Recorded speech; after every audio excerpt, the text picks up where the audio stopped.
Does anyone actually have Titanic in their top 10, top 20 films? The reason I ask is, like, I was just watching this the other day. I was watching highlights. I was watching a reaction video, I'm going to be real.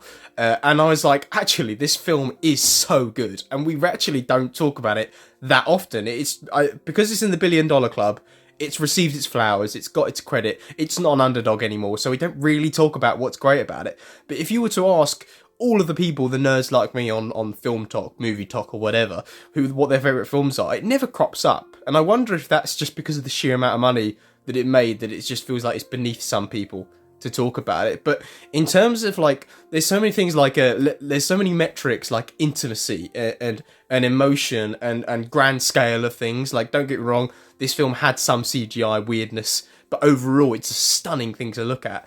We don't really talk about it amongst the very best films, and I was kind of just wondering about that. I don't know if this is in my top 20 or any, but I'm just saying it's never in the conversation. I've never come across a letterbox that has Titanic in their personal top 4. And I'm just a little bit, I just wonder about that. The soundtrack too, like James Horner's, I mean, obviously it got Celine Dion's My Heart Will Go On, but James Horner did like 3 different sort of iterations of the song, all played at exactly the right time during the film, and they pack a punch in such different ways each time. I made a video about 28 Days Later, which is pinned on my profile, where I talk about settings and backgrounds of films and how they're never as important as the human stories inside them. This is probably the embodiment of that. 28 Days Later probably isn't, and I picked up on that. But this is the exact example of something where a film called Titanic was coming out, something like 80 years after it happened, and everyone was maybe quite perplexed by the fact that it chose to do a love story, and it's probably one of the best love stories of all time. I mean, it's a bit quick, but I mean, in terms of the actual intimacy they achieved in the short runtime they got, it probably is up there.